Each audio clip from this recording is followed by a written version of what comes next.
tak delok sing jagate suwung. Weh, mung sing cendhek mripati amba nek ngolak susupane anggane antarane siji lan siji dak bune kumba.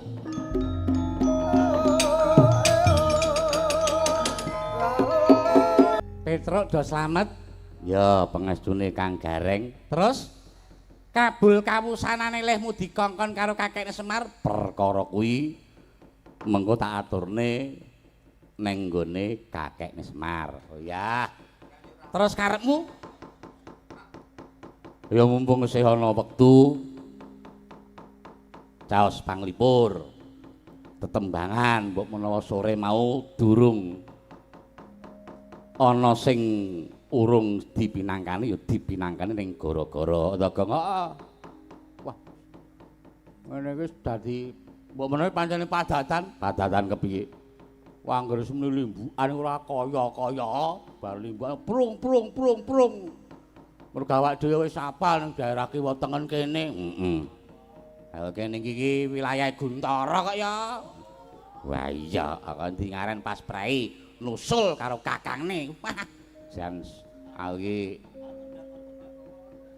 ketoke kaya ngene iki. Aku nek dong kono makili awan, dong mayangke awan. Anakku Wisnu aku mesti nyemak ning YouTube.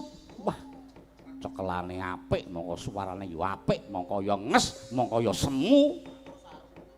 Sapa iki? Kuwi Guntara iki putrane Mas Gati Balangan Ki Sugati. Oh, tunggale kae Sanghyang Bathara Wenang, Mas Yadi, Mas Yanto, heeh, karo Mbak Ganes. Heeh. Nah, ya syukur le iso neruske perjuangane bapakmu. Heeh. Ujube sore mau wis diaturake wis ora kurang-kurang ya kuwi mengeti Ambalwarsa Kelurahan Ngestiarjo Wates Kulon Progo sing kaping 76. Dumadi saka taun 1948 merga jaman biyen iki dumadi saka rong kelurahan ya kuwi ngentak karo Dukuh. Terus dadekke siji ing taun 1948. Mula ya saiki genep sing kaping 76. Ya. Mau sore ya wis ora kurang-kurang nggon awak dhewe ngaturake sing baku sing disuwun pengajape jumbuh karo sing dadi sesantine mau. Guyub rukun, gotong royong, persatuan dan kesatuan tetep kudu dijaga. Antaraning pangarsa karo warga iso padha manunggal dadi iso mawujud manunggaling kawula karo Gusti. Perangkat desa saka panjenengane Pak Lurah terus sak perangkate kabeh ya pinaringan kabagas warasan lancar nggone padha makarya ana ing bale kelurahan Ngestiharjo kene. Heeh. Warga ya padha sengkut gumregut nggone padha makarya satemah metu saya tuwuh mati tikel. Ya kaya sing tak kandhake ngarep mau. Mula pancen ya persatuan dan kesatuan kudu tetep dijaga merga rukun kuwi gaman sing paling kuat. Kaya sing dadi lelagone ya ana lelagone ana wae. Kae lo, kae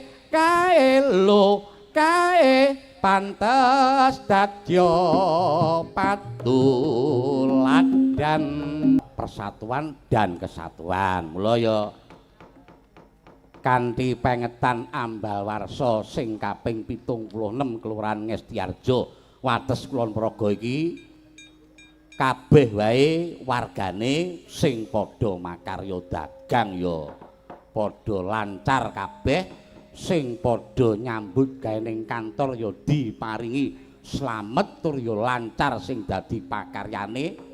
Para among tani uga padha wekel pangolahing tetanen sing disuwun sesuk panene uga dadi lan panene uga tuwuh matikel-tikel satemah bisa mahanani murahing sandang buga. Mula ngene iki ya kena wae ngiras pantes karo mboyong Mbok Sri dewaning rejeki utawa Mbok Sri dewaning buga diboyong ana ing desa Ngestiarjo kene mula diaturake lagon kok ewa aku terus karepmu gentenan sing kakung ya Mas Katno angger sore angger mulikon bawa puji maya kok mesti mingsat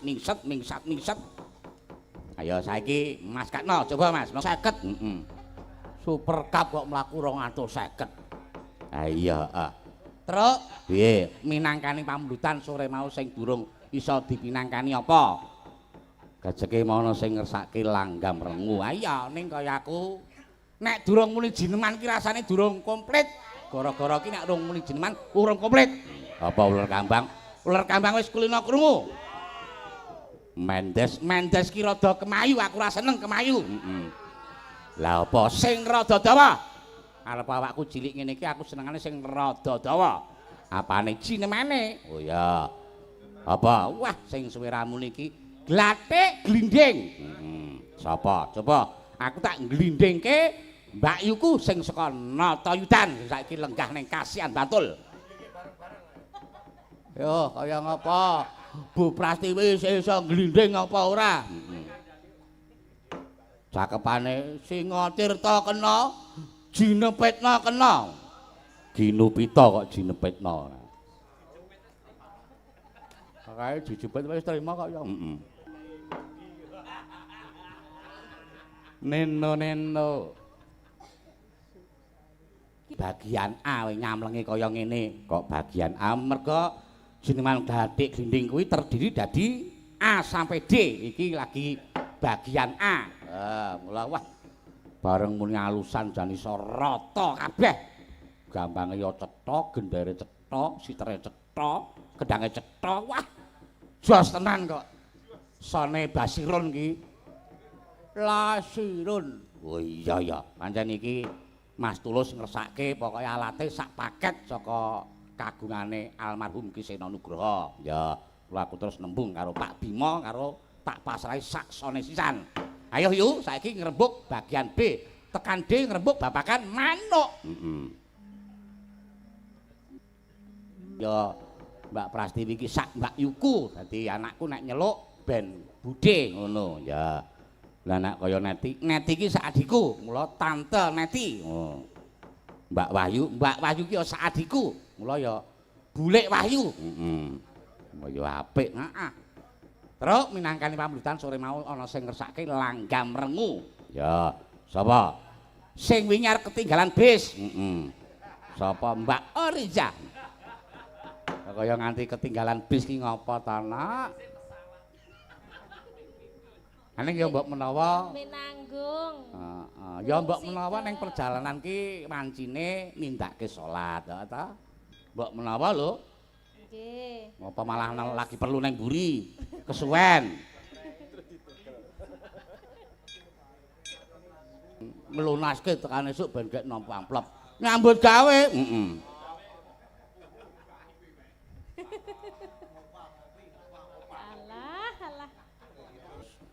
iki ya wis dimaklumi karang lo nyambut gawe wis rada arang-arang. Sok muga-muga bar bodo raja krecek meneh, Mas.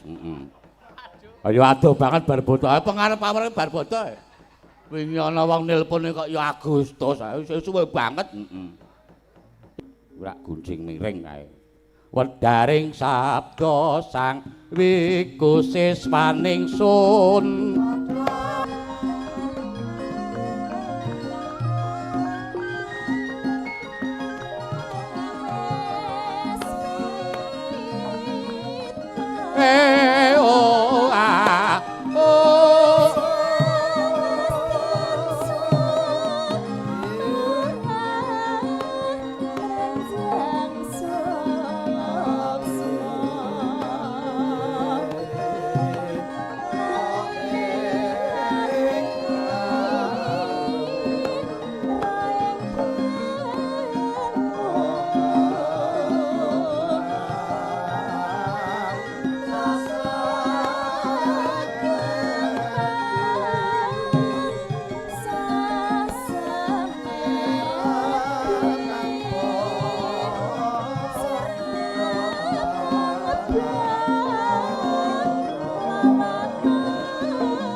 blegegeg ugeg sadulita mel-mel. Sinuwun kejawi kula ngaturaken gunging panuwun ugi ngaturaken pambagya panakrami sami manggih karaharjan rawuh wonten sudung kula Karang Kadempel. Sinuwun. Yo Kyai. Mundi pengestune Kyai Badranaya lulus harja praptakuning Karang Kadempel. Salam taklim ku katur Kyai. Nggih kula tampi nanging dawah sami-sami. Ndara Werkudara, Ndara kembar dipun prayogaken nggih Ndara. Ya Semar kaya wis ora kurang prayoga. Kaya wis ora kurang prayoga Kakang Semar. Sinuwun kula ngaturaken sumengkeming pangabekti. Ndara Werkudara, Ndara kembar bekti kula nggih Gus. Kula nggih ngaturaken sumengkeming pangabekti nggih sinuwun kalian Ndara Werkudara, Ndara kembar nala gareng Petruk tak tampa. Nala gareng Petruk tak tampa. Nala gareng Petruk tak tampa. Truk, piye? Mbok jangkrike kae dekepen, Truk. Lah muni terus e. Mah nambahi sepi banget e, saya sepi e. Ngece apa ya kae jangkrike kae. Ket mau kok muni krik. Ayo witikno nek mangsane kaya ngene, kek panase kaya ngene, kek wah jan kewane kepik pirang-pirang ana sing ijo, ana sing cilik-cilik, wah jan. Wah elok tenan. Kon ngeplok bari kae apa? Aneh-aneh. Kae arep kaya ngono ya kelangenan e. Sinuwun. Kula sanget ngaturaken gunging panuwun ingkang tanpa pami. Dene jengandika sampun kersa rawuh wonten sudung kula. Iya Kakang, ngemuti lamun Kakang Nayantaka kuwi pinangka dadi pamemonging para Pandhawa. Wiwit kuncung nganti nggo seprene Pandhawa ora nate pisah kelawan Kakang Semar. Sarta wis akeh pituture Kakang Semar ingkang sayekti andayani marang para Pandhawa. Mula bareng para Pandhawa midhanget yen to Kakang Semar bakal mbangun kayangan, tumuli Pandhawa banjur sowan ana ing Karang Kadempel, ya mung wae diagung pangaksamane Kakang Semar yen to kadangku Dimas Arjuna kalenggan iki durung bisa melu sowan ana ngersane Kakang Nayantaka. Nggih, mboten dados napa. Kula isa nglenggana lan isa maklum yen Ndara Janaka mboten nderek rawuh ten mriki. Mbok menawi Ndara Arjuna nembe kalimput krana kenging pengaruh nganggep yen gegaweane Semar niki dianggep luput, ning mugi-mugi mawon mangke Ndara Arjuna tumuli diparingi eling. Wah, Semar. Mbok menawa saiki jlamprong lagi karo Jiteng Kresna kakangku mergo anane Semar arep bangun kayangan iki dianggep luput karo Kresna kakangku. Nanging aja semelang Punta Aji kakangku, aku lan kembar tetep bakal mbiyantu sak wutuhe marang gegayoane Semar. Iya Kakang Semar, najan kembar uga tetep bantu sak wutuhe marang bot krepotane Kakang Semar. Nggih, matur sembah nuwun Den. Napa sing diaturke dening Petruk kala wau niku leres daya. Mboten dikurangi, mboten ditambahi. Matur nuwun ugi dene niki pusaka katelune Pustaka Jimat Jamus Kalimasada, Tumbak Karawelang lan Payung Tunggul Naga ugi malah sampun wonten ing Karang Kadempel. Mboten ajeng kula milik niku mboten, ning niki namung kangge srana kekiyatan anggen kula badhe mbangun kayangan. Lan niki tumrap kula pancen wigati mula jengandika tak aturi rawuh wonten mriki niki pamriye dimen saged nguningani greget mubah musik ing para kawula lan saged mujudaken manunggaling kawula kalian Gusti. Sing nang ngisor ya ngerti marang kewajiban, sing nang dhuwur ya migadekke sing nang ngisor pengajape supaya urip wonten ing Madyapada niki kebak katentreman adoh saka memungsuhan lan tansah dicaketake dening sanak ruwang mitra karuh kersane rumaket leda seduluran urip sing tansah samat sinamadan daya dinayan bantu binantu.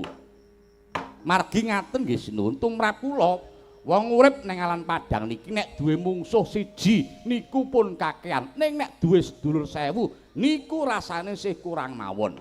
Niku sing luwih wigati mula muga-muga gegayohan kula niki mangke saged dados sarana tiyang gesang wonten alam Padang tansah tumindak utami ateteken ati suci pepayung budi rahayu. Niku sinuwun. Meh raina banjur aku cumadung dawuh Kakang. Aku ya cumadung dawuh Semar. Pun sakniki jengandika sedaya kula aturi suminggah. Sumene sawetawis wonten sudung kula mriki jalaran iki mangke mboten ketang namung sak gebyaring tatit badhe wonten pacoban. Margipun sak lumrahe gegayohan utama niku wonten sandungane lan wonten pacobane. Ning pacoban niku nggih namung pinangka dados panggung kaling laku. Ya Kakang ngestokake dawuh Kakang Semar. Yen pancen mangkono aku sawetara tak mapan oning Karang Kademel. Pun sinuwun punta Ndara Werkudara, Ndara kembar mangsu minggah rumiyin sumene sawetawis wonten ing wingking mriku, Den.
Kakang Semar. Ana apa?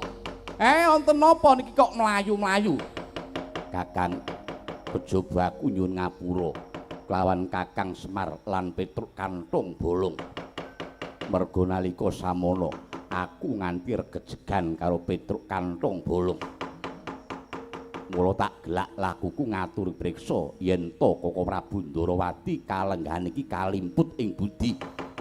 Krana nganggep yen to gegayohane Kakang Semar iki dianggep luput, malah saiki Koko Prabu bebarengan kelawan Kang Mas Arjuna lagi budidaya lan golek srana bakal nggagalake gegayohane Kakang Semar. Rak tenan to rak.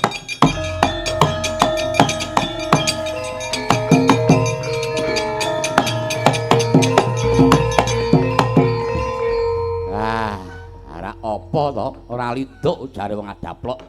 Nggih, kula pun ngerti, Den. Ning niki pancen tak anggep dadi pacoban mula. Mumpung Ndara Setyaki ten mriki malah kebeneran. Niki kula dereng ajeng miwiti mbangun kayangan, nek Karang Kadempel dereng tentrem. Kula tak nyuwun tulung kalih sampeyan mang ewang-ewange nentremke Karang Kadempel mriki. Klebu kowe kabeh. Gorengan truk ki Bagong Gareng Petruk. Ayo kowe do nyambut gawe nyingkirke barang sing ora ketok. Barang sing ora ketok pripun to, Pak? Lelembut maksud. Ayo. Mergo ki bakale akeh godho, akeh lembut sing padha gentayangan mula kowe sing padha prayitna. Waduh lah terus carane ngusir lembut niku pripun Pak? Kowe iki anak Semar kok mengusir bangsane lembut kok ora iso ki, ora iso ngusir bangsane lembut. Aja ngaku anak Semar kowe.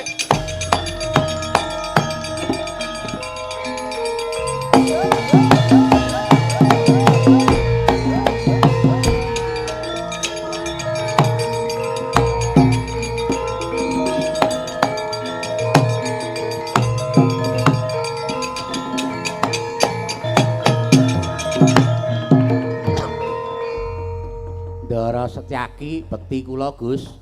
Ndara Setyaki bekti kula nala garing Petruk tak tampa. Nah niki panjenengan dugi mriki malah terus dipatah gawean kalih kakekne Semar wis ora dadi ngopo. Mergo kuwi saka pangrasaku uga wis dadi kewajibane Setyaki Nadyanto. Koko Prabu Sri Bathara Kresna kalenggan iki lagi kalimputing budi. Nanging Setyaki iki wong ingkang salah ora bakal tak belani. Nanging wong jujur mesti bakal tak dombani. Sing kula karepe ngeten niku Gus, mbok nggih wau-wau ngoten lho. Niya welinge bapak lho, Truk. Piye? Awake dhewe kudu ngati-ati merga iki pancen akeh pacobane. Ya bener sing jenengane gegayan utama kuwi pancen sok akeh sing dadi pacobane. Kula Gong siap nyambut gawe sing tenanan arep apa yane kae mengkari ngkake sedila dibetah-betahke ora ngalamun ora ngantuk mergo nek nganti ngalamun mengko nek nganti klebon barang sing ora ketok wo bebayane tenan siap aku nang kene ya konsekuen kok Truk konsentrasi Truk kowe barang lho Kang Gareng siap aku ya nang kene pokoke ya tak lek-lekke mripatku aja nganti ngalamun. Ndara Setyaki ugi ngeng prayitna ngati-ati. Ya, aja sumelang aku mesti bakal tansah ngati-ati Petruk.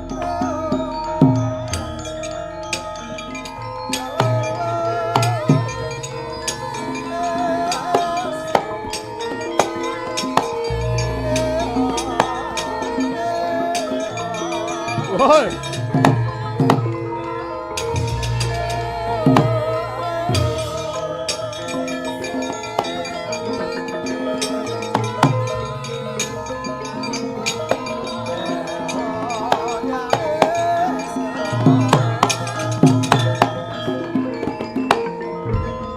Kalono kalaya takut maringkut ringkut kaparigeng raseksa magura rupa siungnya kang mawingis wingis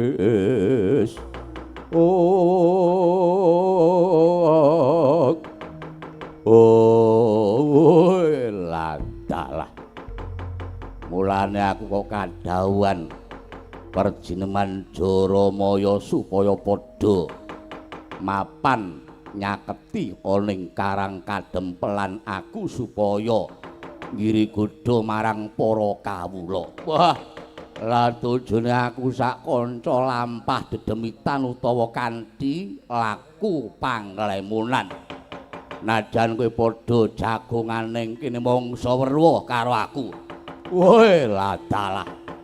Antaraning wong semene iki tak delok sing jagate suwung wah mung sing cendhek mripati amba nek ngolak susupane anggane antarane siji lan siji dak bune kumba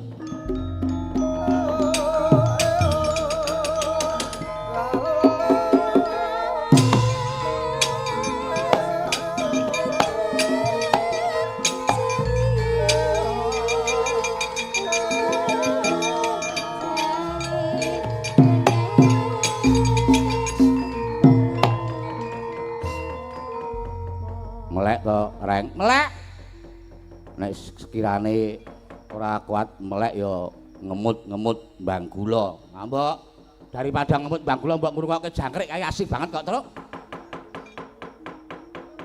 Ndara Setyaki wungon aku isih betah tugur Petruk nggih syukur Gong aku mas peling karo kowe lho Gong pokoke aja nganti ngalamun aja nganti keturun mergo nek nganti iki mengko iki kowe nganti ngalamun terus nganti keturun kurang bejane ana barang sing ora ketok ana laku dom sumuruping banyu sing sumedya bebuthek banyu bening Gong ngerti-ngerti kok maju gek mongko raimu abang branang lho apa sore mau kowe rak diajar karo Ndara Setyaki to lah iya lah ngopo ngatasi kakangku dikongkon karo Bapak Semar mongko gayane Bapak Semar ku gegayan sing utama lah kok Ndara Setyaki lah kok dadi mamak sing dadi tumindake wani merjaya karo kakangku Petruk. Aku sing ora trima pokoke.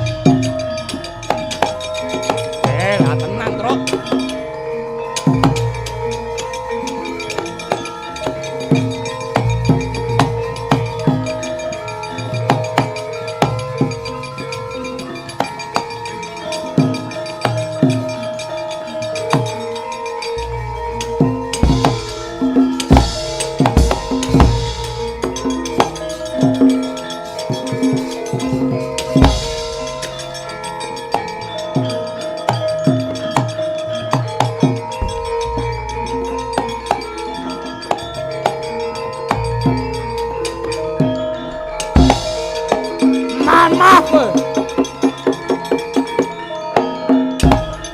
Ayo, hitung kali.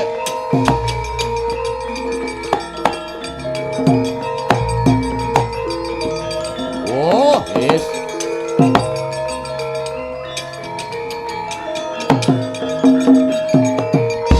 Oh, lah tenan, Reng. Piye, Truk? Ndoro Jaki ngerti-ngerti diajar karo Bagong. Monggo perkarane ya ora genah. Lah mau Bagong piye? Ketoke ya ngadeg ning kok mingalamun wae sajake jagate suwung.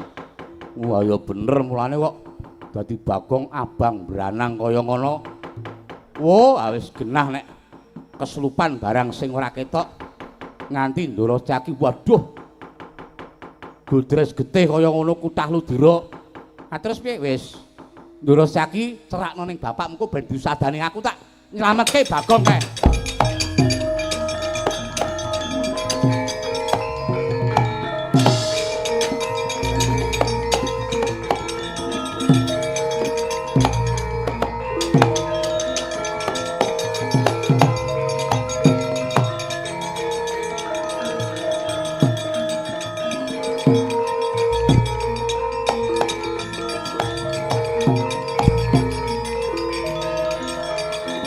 Gong.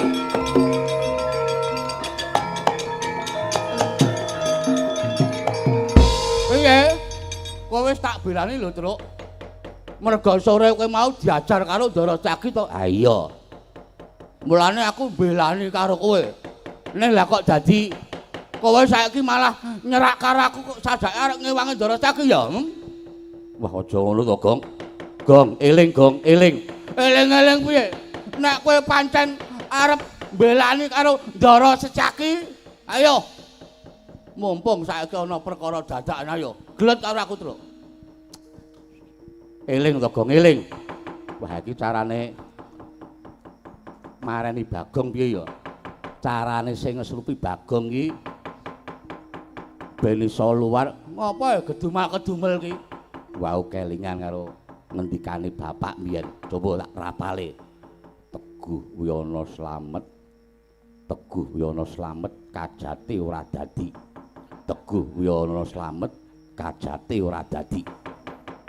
Teguh Wiyana slamet kajate. Aduh, panas.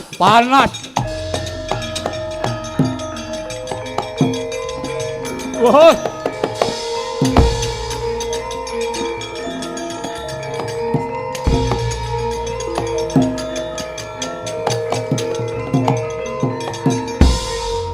Mandi iki sing dadi mantranku le marahi bapak mbiyen.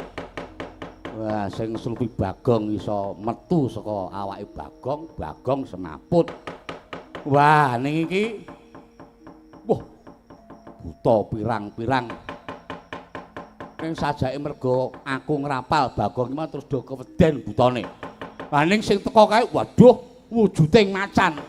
Wah iki nek ora bapak sing nyambut gawe ora rampung-rampung, Gong. Kowe tak cerake ning bapak ben tambani macane kae mengko rampungi bapak.